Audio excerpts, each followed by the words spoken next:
Hablen los que saben. Javier Milei, Martín Tetaz, te escucho. Mira, Te escucho. Mira, con el tema de lo de Vicentín, yo lo miraría como una mancha más dentro de algo general. No es algo que se tiene que mirar aislado, se tiene que mirar como una parte de un todo. Argentina en este momento se caracteriza por un proceso de supresión de los derechos de propiedad, lo cual constituye un delito de lesa humanidad. Cuando es hecho así de manera simultánea, en varios frentes, constituye un delito de lesa humanidad. Y lo voy a explicar por qué. Los tres derechos básicos son el derecho a la vida, el derecho a la propiedad y el derecho a la libertad. Yo pondría el derecho a la libertad segundo, pero no importa, está bien. Vida, libertad, propiedad. Está bien, digamos, pero están en el mismo nivel de está segundo. bien, digamos, sí, el primero es a la vida, porque sin la vida no tenés ni propiedad ni libertad. Después siempre está la discusión cuál es primero, si es propiedad, porque viste, la primera propiedad que tenés es el cuerpo y tenés la libertad. Ahora, el punto es el siguiente. Ahora, cuando a vos te atacan sistemáticamente la propiedad, te matan impuestos, te revientan a regulaciones, te expropian o lo que fuera, ¿qué pasa? Te quitan el medio de sustentación. Al quitarte el medio de sustentación vos te enfrentás a dos situaciones. Una es resistirte al Estado. Entonces el Estado te asesina de manera indirecta porque no te deja producir, quebrás, te quedás sin recursos, te morís. Bueno, los asesinatos que vos denunciaste por la pandemia. Sí. Pero eso es por la pandemia. No, pero, está bien, pero a ver, Sí, ahora podemos hacer el raconto de todo esto que constituye un acto de lesa humanidad. Y lo segundo es, si vos querés resistir, querés vivir, te convertís en un esclavo del Estado. Entonces, ¿qué podemos listar acá? Bueno, el caso de expropiación de Vicentín, digamos, está en un directo ataque a la propiedad privada en contra de la Constitución. O sea, la Constitución parece que es un papel que podría estar como la Biblia y el calefón, ¿no? Después, otra cosa más. Con este tema de la pandemia, te limitan la posibilidad de transitar por la ciudad. No te permiten producir, es decir, no te permiten disponer de tu propiedad. Y además te exigen pagar impuestos. Te exigen mantener a los empleados, te exigen seguir manteniendo los salarios. Es decir, es un descontrol. Es decir, tenés violación y avance sobre la propiedad que inexorablemente te va a llevar a la quiebra. Es más, yo, digamos, felicito a Martín por los tweets y lamento mucho que lo hayan agredido tanto, con tanta sabiduría, porque los números del COVID no ameritan los desastres que se están haciendo. Pero al margen de eso, fíjate que en el fondo ya hay un plan sistemático, porque vos al dejar sin ingresos a las empresas y las obligás a pagar impuestos y las obligás a pagar los costos, las estás quebrando. El mes pasado, en abril quebraron 15.000 empresas. Hay empresas que ya no van a volver a... Perdón, no es que no crea. Está la feria judicial, ¿no? Entonces es difícil saber a ciencia cierta. Está bien, pero digo, van a cerrar. Digo, hay 15.000 empresas que cerraron. Entonces, lo que vos estás viendo es que después, digamos, le están comiendo el capital al sector privado, lo están dejando de rodillas frente al Estado y entonces las expropian. Digamos, la idea de Vallejos, que apareció, que ella, digamos, quería expropiar, mira qué interesante, porque ¿qué dijo el mentiroso del presidente? Porque ahora, digo, se puede decir con todas las letras. ¿Qué dijo? No, lo de Vallejos es una exageración. Un hipócrita, porque en su gabinete el ministro Trota, un inútil que ni siquiera sabe hacer las cuentas, porque no pudo resolver una trivia para un niño de 9 años, y lo peor de todo es que después lo quiso justificar, ¿sí? Y el ministro Moroni salieron a avalar esto. Si Alberto Fernández verdaderamente está en contra de lo que dijo Fernanda Vallejo, ¿por qué no los echó? No, los mantuvo, y no solo lo que les mantuvo, ahora expropiase Vicentín, violando la Constitución Nacional.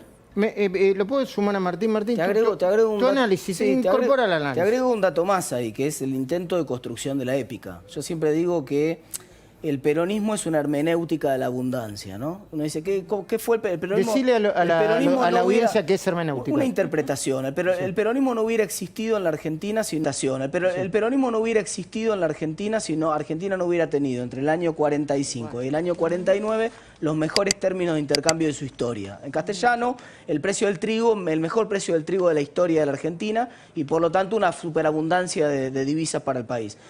Y lo que hizo construir el peronismo con mucha mucha inteligencia, es construir una interpretación de eso. Y no es más que eso. Y ahora están de vuelta a la segunda etapa de esa interpretación. La segunda etapa de esa interpretación es la mística. La mística que dice, por ejemplo, soberanía alimentaria.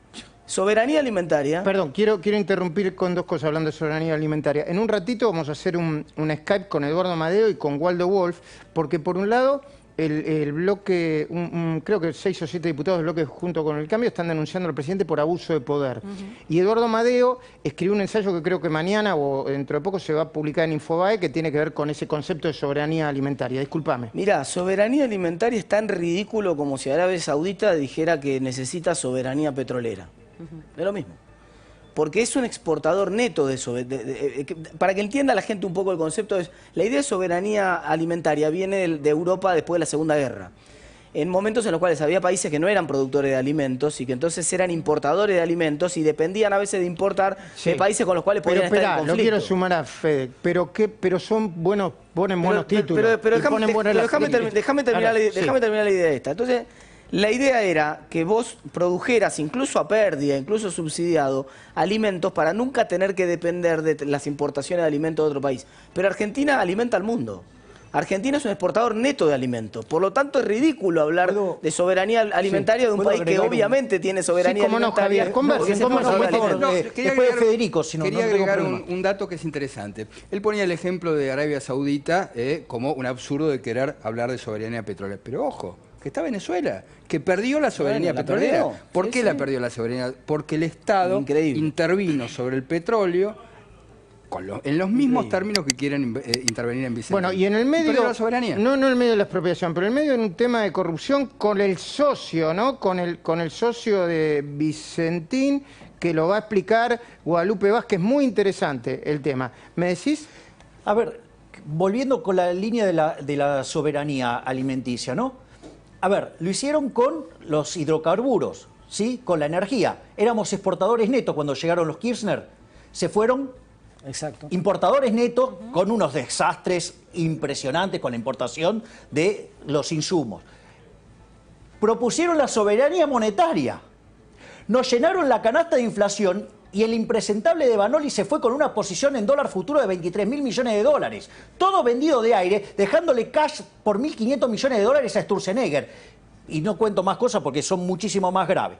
Y ahora vienen con la soberanía alimentaria. A ver, Argentina produce alimentos para 400 millones de seres humanos y no vamos a poder alimentar a los argentinos si con los que le cobran de impuestos hay alimentos para 240 millones. Es decir, es un escándalo. Es decir, esto lo hicieron en Venezuela.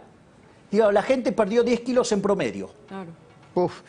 A ver, voy a hacer algo que no se hace en televisión. Nosotros tenemos una cuarta pared porque estamos transmitiendo en vivo por Instagram TV, ¿no, Franco? Y cuando transmitimos por Instagram TV, yo voy a saludar a quienes nos están viendo por Instagram TV, que nos están viendo por La Nación Más, ¿eh? Ahora los estoy mirando, ves que la cámara me está tomando de costado y de paso les digo que La Nación Más se pueden ver por todas estas señales, ¿eh? Ya sé que no se hace en televisión, pero ¿por qué no se podría hacer en televisión? ¿Eh? Claro que sí. Bueno, me voy a hablar con Pellegrina, pero o cierro con Silvina Martínez el aspecto jurídico y después me meto en el tema empresario. Ustedes mandan, ¿eh? ¿Cómo? Arrancamos primero con Silvina, entonces, me dicen. Bueno, Silvina Martínez, ¿cuál es el problema jurídico del intento? Porque todavía no se concretó la expropiación de Vicentín. Contame. A ver, el problema ya existe por el decreto que salió publicado hoy con la intervención. Una intervención de una empresa solo puede ser ordenada por orden de un juez. Acá fue por orden de un presidente. Ilegal. Es ilegal. Salió por medio de un DNU, decreto de necesidad de urgencia, cuando no se ve la urgencia para este tema, el cual es muy limitado. Pero más que me preocupa la ilegalidad de este decreto, vuelvo a lo mismo, para intervenir una empresa que está en concurso, que hay un juez competente, que no se puede hacer por vía presidencial. ni por vía de un decreto de necesidad de urgencia, son los fundamentos, los considerandos de este decreto. Vos sabés que los considerandos dice 3 cosas que son por demás preocupantes, que podrían aplicarse a cualquier otra empresa. Dice que es una empresa que se vio agravada sus condiciones con motivo de la pandemia, con lo cual no pudieron afrontar, digamos, las condiciones o el giro normal. Como cualquiera de las millones, no sé si hay millones, de los cientos de miles. 650.000 empresas. De las 650.000 ejemplares. Cuidado porque vienen por... La segunda cuestión que cita es la parálisis del Poder Judicial. Parálisis que el propio, digamos, Poder Ejecutivo, a través de las normas que fue dictando, terminó en esa realidad. Entonces dice que con la parálisis del Poder Judicial, producto de la pandemia, no puede avanzar el concurso, con lo cual se ve obligado a tomar esta medida. O sea, manotean los argumentos. ¿Y qué más, Silvina? Exacto. Y la última, el tema de que el Congreso no está funcionando en forma plena. Vuelvo a lo mismo, producto de la propia realidad de la Argentina, del Estado. Así que los fundamentos son ilegales, inconstitucionales, aplicables a cualquier otra empresa. ¿Y sabés en dónde reconoce la competencia del juez? En un artículo del decreto donde dice, pero estos interventores que yo designo en forma ilegal le van a tener que rendir cuentas al juez del concurso. Bueno, yo no creo que pase un examen de constitucionalidad este decreto y esta decisión del presidente en el día de hoy. Gracias, Silvina. Hay un concepto que un poco le están planteando algunos analistas, yo lo planteé la semana pasada, que es la feudalización de la Argentina. Y yo acá quería compartir con Javier Milei y con Martín Dentat mientras nos conectamos con Pellegrina, que es que antes de la pandemia había 20 millones de argentinos que recibían un cheque del ANSES, del Estado, del Estado. Jubilaciones, vos sabés más que yo, ¿no? Así es. Bueno, ahora hay 33 millones de argentinos. Y yo tengo, una cosa cultural con eso. No estoy diciendo ninguna... no estoy atacando a la gente que recibe un cheque del Estado porque hay muchos que se lo merecen. Hay desde pensadores, médicos, no estoy hablando de eso. Estoy hablando del nivel de dependencia que le puede provocar a una persona psicológica, decir, che, ahora... yo conozco encargados que me pararon por la calle y dijeron, che, ahora, encargados de edificio, ahora mi salario me lo paga. Ahí hay una especie de feudalización, lo que pasa en Santiago del Estero, lo que pasó en Santa Cruz. La idea... Dice Milei, ¿no? Esto forma parte de un plan sistemático. ¿Hay un poco de Santa Cruz ahí, de esa feudalización, Javier? Mirá, yo tengo la sensación de que esto claramente es un plan sistemático. A ver, cuando te dice, pero ustedes los vieron las publicidades, el Estado te paga el 50% del sueldo o los 2 salarios mínimos, ¿no? Eso es falso, es mentira, porque en realidad el Estado no genera recursos. Es decir, el Estado es un ente ladrón, mafioso, que te roba vía los impuestos, ¿sí?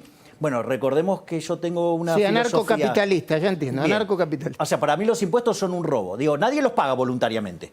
Entonces, en ese concepto donde el Estado, para darle algo a alguien, se lo tiene que sacar a otro primero. Entonces, en primer lugar, entonces no es que te lo da el Estado. Segundo, esos ATP que la gente recibe, y eso es una canallada, que los recibe vía ANSES, en realidad es un préstamo que le hace AFIP, que como no tiene recursos, lo hace ANSES, hacia las empresas. Pero a las empresas lo van a tener que devolver. ¡Obvio! ¿Qué creías, que era un regalo? No, la verdad que yo no me metí nunca en el tema, pero no, claro, se devuelven, hay que devolverlos. Y no solo eso. O sea que te prestan para los salarios y con intereses lo tenés que devolver. Obvio. Hay gente que devolvió los créditos, que no quiso saber nada, porque le salía mucho más caro. Sí, claro, al margen de los scratches. Sí. Entonces, pero fíjate la perversión, Luis. Al girártelo el ANSES te dice, te lo da el Estado. No te lo da el Estado. En realidad, vos tenés un acuerdo con tu empresa. Vos pagás, digamos, la empresa paga, el trabajador recibe, pero ¿qué hacen? Lo giran vía ANSES para que digan, te lo dimos nosotros, te lo dio el gobierno. Peor, mentira. No el Estado, el gobierno. Que es peor todavía, exactamente. Entonces, vos lo que ves es... Te digo, volvamos a la idea de un plan sistemático de supresión de los derechos de propiedad, porque eso constituye un delito de lesa humanidad. Las cosas que están pasando en Argentina son las mismas que pasaron en Venezuela, nada más que a una velocidad muchísimo más rápida.